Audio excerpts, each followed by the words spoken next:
की पहली नहीं दूसरी स्टेज की आज हम बातें करेंगे। दूसरी स्टेज का नाम है प्रोजेक्ट शेड्यूलिंग। प्रोजेक्ट शेड्यूलिंग में आज हम एक्टिविटी प्लानिंग और शेड्यूलिंग के बारे में समझेंगे इस वीडियो में। प्रोजेक्ट मैनेजमेंट सीरीज के जितने भी वीडियोस मैंने अभी तक किए हैं उसमें आप लोगों ने देखा कि किस तरीके से अगर आपको एक रिस्पॉन्सिबिलिटी दी जाती है कि आपको एक प्रोजेक्ट अपनी कंपनी में, अपने डिपार्टमेंट या अपनी इंडस्ट्री में लेके आना है। अब वो इंडस्ट्री कोई भी हो सकती है, एजुकेशन भी हो सकती है, केमिकल इंडस्ट्री भी हो सकती है, टेलीकॉम भी हो सकती है, साथ साथ में वो कोई स्कूल भी हो सकता है, कॉलेज भी हो सकता है, यूनिवर्सिटी भी हो सकती है, एनजीओ, कोई स्टार्टअप, कोई प्राइवेट या ग्लोबल फर्म भी हो सकती है, कोई गवर्नमेंट डिपार्टमेंट भी हो सकता है। मेरा ये जो वीडियो है, जो मेरी पूरी सीरीज है, वो हर जगह अप्लाई होने वाली है। चाहे आप कहीं पे भी सोच रहे हैं कि आपको प्रोजेक्ट लेके आना है, अब प्रोजेक्ट अगर आप लेके आओगे उसके लिए पैसा चाहिए, उस प्रोजेक्ट को करने के लिए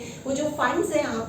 वो आपको या तो क्लाइंट दे सकता है या फिर थर्ड पार्टी दे सकती है। यानी कि जब आपको कॉन्ट्रैक्ट मिल जाएगा, ये कॉन्ट्रैक्ट आपको तभी मिलेगा जब थर्ड पार्टी या क्लाइंट आपने जो प्रोजेक्ट का प्रपोजल भेजा है उससे खुश होगा और वो कंपेटिटर्स के मुकाबले, क्योंकि बहुत सारे लोगों को प्रोजेक्ट चाहिए होगा एक स्पेसिफिक टॉपिक पे, लेकिन आप और सिर्फ आप ही को क्यों वो प्रोजेक्ट मिले, क्यों सिर्फ और सिर्फ आप ही को वो फंड्स, वो क्लाइंट या वो थर्ड पार्टी मुहैया कराए वो प्रोजेक्ट करने के लिए। कुछ बात होनी चाहिए आपके प्रोजेक्ट प्रपोजल में, तो आप इस तरीके का प्रोजेक्ट प्रपोजल बनाओगे जिसमें इन सारी बातों का ध्यान रखोगे जो अभी तक हमने मेरे पिछले वीडियोस में देखा है प्रोजेक्ट मैनेजमेंट सीरीज के। अब फाइनली जब आपको कॉन्ट्रैक्ट मिल गया है, आपका प्रोजेक्ट प्रपोजल अप्रूव हो चुका है क्लाइंट या थर्ड पार्टी के थ्रू, अब हम आते हैं प्रोजेक्ट लाइफ साइकिल की दूसरी स्टेज को समझने के लिए, जिसमें हम प्रोजेक्ट को अब शेड्यूल करना शुरू करेंगे। प्रोजेक्ट को शेड्यूल कैसे करेंगे? हमें एक्टिविटीज को प्लान करना पड़ेगा, यानी कि सारे के सारे टास्क को जो है वो प्लान करना पड़ेगा, साथ साथ शेड्यूलिंग भी चलेगी। देखो, इस प्लानिंग में बहुत कुछ गड़बड़ा भी जाता है। एक बार आपको प्रोजेक्ट कॉन्ट्रैक्ट मिल जाता है, अब आप बहुत ज़्यादा as a project manager relaxed हो जाते हो, टेंशन फ्री हो जाते हो कि कॉन्ट्रैक्ट तो अब हमारा ही है, अब हमें कुछ नहीं होता, थोड़ी बहुत गैप्स भी हो गए, थोड़े बहुत चेंजेस भी हो गए, कोई फर्क नहीं पड़ता है। फर्क पड़ेगा, आपको भी पड़ेगा, आपके डिपार्टमेंट को भी पड़ेगा, आपके जो सुपरवाइजर्स है उन्हें भी पड़ेगा, सबको हायरार्किकल चेन में फर्क पड़ेगा ही पड़ेगा, क्योंकि आपका जो कॉन्ट्रैक्ट आया है वो लीगल स्पेसिफिकेशंस, लीगल रिक्वायरमेंट्स के साथ आया है। अगर आप अपनी रिस्पॉन्सिबिलिटी से मेरा मतलब है कि जो जो आपने प्रोजेक्ट प्रपोजल में मेंशन किया है क्लाइंट को या थर्ड पार्टी को, अगर आपने वो समय रहते फुलफिल नहीं किया, अपने टारगेट्स को अचीव नहीं किया, बिना बात का डिले करते गए, आप एज अ प्रोजेक्ट मैनेजर आपको प्रोजेक्ट को मैनेज करना नहीं आया, ठीक तरीके से हैंडल करना नहीं आया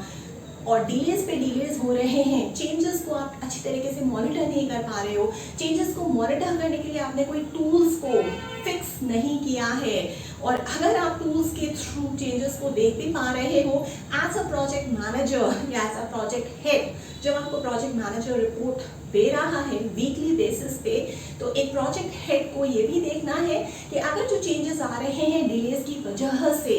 उनके क्या रीजंस हैं और उन चेंजेस को किस तरीके से ओवरकम किया जा सकता है टाइमली मैनर में। ये ना हो कि हम लीगल रिक्वायरमेंट्स में या लीगल स्पेसिफिकेशंस में फंस जाएं और फिर इससे होगा क्या कि जो फंड्स हमें क्लाइंट ने या थर्ड पार्टी ने दिए हैं प्रोजेक्ट को करने के लिए, इम्प्लीमेंट करने के लिए, एग्जीक्यूट करने के लिए, हमें बल्कि उन्हें ही मुआवजा भरना पड़ जाएगा in terms of money, in terms of कुछ भी वो पनिशमेंट हो सकता है एज पर द कॉन्ट्रैक्ट जो भी आपने थर्ड पार्टी या क्लाइंट के साथ साइन किया है। तो इसी वजह से डिलेज नहीं चलते हैं। यहाँ पे एक बार आपने एक्टिविटी प्लानिंग और शेड्यूलिंग में ये चीज़ें निर्धारित करनी है। आपको ये भी देखना है एक्टिविटी प्लानिंग एंड शेड्यूलिंग में जो प्रोजेक्ट लाइफ साइकिल की सेकेंड स्टेज की, जिसका नाम है प्रोजेक्ट शेड्यूलिंग की सब स्टेज है, जिसमें हम एक्टिविटी को प्लान कर रहे हैं, डिलेज को कम से कम कर रहे हैं, जो डिलेज हो भी चुके हैं उन्हें हम ओवरकम कर रहे हैं और आगे आने वाले डिलेज को हम फोर्सी करके उन्हें टाल रहे हैं, उन्हें ख़त्म कर रहे हैं, स्टॉप कर रहे हैं, रेजिस्ट कर रहे हैं। हम सिर्फ और सिर्फ डिलेज की बात नहीं कर रहे हैं शेड्यूलिंग या एक्टिविटी प्लानिंग में। आपको एज अ प्रोजेक्ट मैनेजर एक लेवल ऊपर उठना है और उस लेवल से आपको ये भी देखना है कि आपके सारे टीम मेंबर्स के बीच में, आपके और क्लाइंट के बीच में, या आपके या थर्ड पार्टी भी अगर इन्वॉल्व है इस कॉन्ट्रैक्ट में जिसके थ्रू आपको पैसा मिला है, तो उनके बीच में जो कम्युनिकेशन है, जो बातचीत का जरिया है, वो एकदम क्लियर होना चाहिए। जो कम्युनिकेशन के टूल्स है वो एकदम फिक्स होने चाहिए, और ऐसा ना हो कि कहीं पे कोई मिसअंडरस्टैंडिंग हो जाए, कुछ मिसकम्युनिकेशन हो जाए, रिव्यू आप ठीक तरीके से अपने क्लाइंट को ना दे पाए या थर्ड पार्टी को ना दे पाए, जिसकी वजह से, क्योंकि आपका रिव्यू आपके क्लाइंट या थर्ड पार्टी को समझ में ही नहीं आया, आपकी मीटिंग में जो भी डिस्कशन हुआ वहाँ से पता लगा कोई लीगल कॉम्प्लिकेशन निकल के आ जाए। तो ये सारी की सारी चीज़ें आपको देखनी होती हैं जब आप एक्टिविटी प्लानिंग एंड शेड्यूलिंग करते हैं। प्रोजेक्ट लाइफ साइकिल की दूसरी स्टेज में आप सबको, सारे के सारे टीम मेंबर्स को ये बताना शुरू कर देते हैं कि ये आपके असाइनमेंट्स हैं जो आपको इस तरीके से इतने समय में कब कब कैसे कैसे पूरे करने हैं। यानी कि प्रोजेक्ट में काम करने वाले अगर मान लो 50 के 50 लोगों की टीम है जो आपकी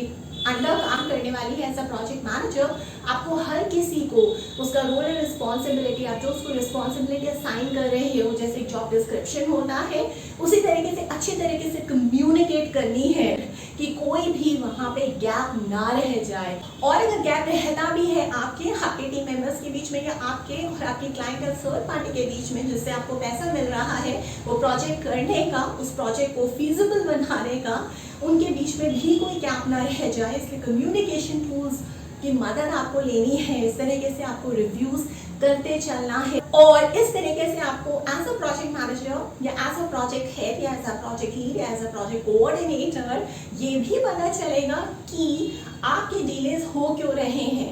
एक्चुअली डिले का कारण कुछ और नहीं है, बल्कि आपकी जो प्रोजेक्ट की प्लानिंग है ना, उसी में कुछ गैप्स हैं जिसकी वजह से डिलेज हो रहे हैं। वो गैप्स कहाँ से आए हैं? क्योंकि आप एज अ प्रोजेक्ट कोऑर्डिनेटर, आप एज अ प्रोजेक्ट लीड, आप एज अ प्रोजेक्ट एसोसिएट, या आप एज अ प्रोजेक्ट मैनेजर, या आप एज अ प्रोजेक्ट हेड या बिजनेस हेड, आपने लोगों को अपने नीचे या अपने ऊपर कहीं ना कहीं कुछ ना कुछ, कोई ना कोई गैप खुद ही क्रिएट कर लिया है। कहीं ना कहीं कुछ ना कुछ मिसअंडरस्टैंडिंग हुई है, जो आपने समझाया है वो ठीक से मेंबर्स को समझ में नहीं आया है। आपने जो बोला है उसके ऑपोजिट वो लोग काम कर रहे हैं। क्यों? क्योंकि आपकी बातें उन्हें समझ में नहीं आई हैं। क्यों? क्योंकि आपकी जो प्लानिंग है, जो आपने सोचा था, जो आपने कन्वे किया था, अगर वो समझ में भी आ गया है आपके टीम मेंबर्स को या आपके सुपीरियर्स को, तो भी वो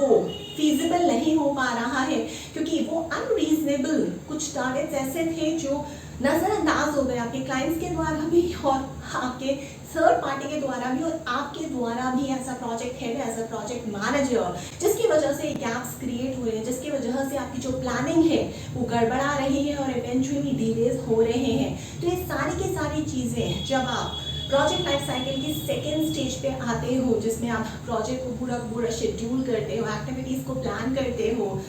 शेड्यूल के साथ आपको पता चलता है, और इन सारी की सारी बातों का, सारे डिलेज का, सारे चेंजेस का, कम्युनिकेशन का, रिव्यूज का, असाइनमेंट्स का, सब बातों का आपको ध्यान रखना पड़ता है। तभी आप एक मोटिवेशन दे सकते हो शेड्यूलिंग की, एक अच्छे मोटिवेटर बन सकते हो, एज अ प्रोजेक्ट मैनेजर अपनी टीम के लिए एक एग्जाम्पल सेट कर सकते हो सबसे हटके, यानी वर्ल्ड क्लास क्वालिटी के प्रोजेक्ट मैनेजर बन सकते हो। आपकी क्वालिटी को कोई बीट नहीं कर पाएगा। क्यों?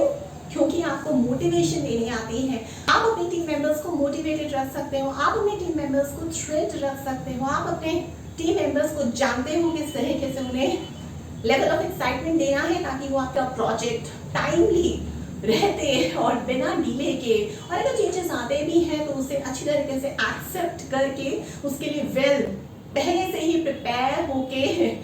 आगे काम करें और आगे बढ़ें। और ये तभी होगा जब आप मेरी प्रोजेक्ट मैनेजमेंट की सारी सीरीज देखेंगे। नेक्स्ट वीडियो में हम देखेंगे प्रोजेक्ट लाइफ साइकिल की तीसरी और फाइनल स्टेज के बारे में। इसके अलावा भी अगर आपके किसी भी और टॉपिक पे कोई भी डाउट है, अगर आप चाहते हैं ऑनलाइन असिस्टेंस मेरे साथ सेशंस को बुक कर सकते हैं। मुझे सिर्फ आपको टॉपिक को व्हाट्सएप करना है मेरे नंबर पे 9311659252। इसके अलावा अगर आपको इस सेटअप है, कोई गवर्नमेंट ऑर्गेनाइजेशन है, कोई एनजीओ है, कोई स्टार्टअप है, प्राइवेट या ग्लोबल फर्म है, स्कूल कॉलेज यूनिवर्सिटी है, अगर आप चाहते हैं कि मैं आपके एम्प्लॉइज को या आपके सेटअप को, जैसे आपके इंटर्न्स को, आपके एसोसिएट्स को, आपके मैनेजर्स को, आपके सीनियर मैनेजर्स को, आपके सीएक्स लेवल के एम्प्लॉइज को या सीईओज को कोच करूं, काउंसिल करूं, मेंटोर करूं, ट्रेनिंग दूं या फिर कंसल्टेंसी दूं, तो आप मुझे प्रपोजल भी भेज सकते हैं। मेरा ईमेल एड्रेस है verma.roli@gmail.com।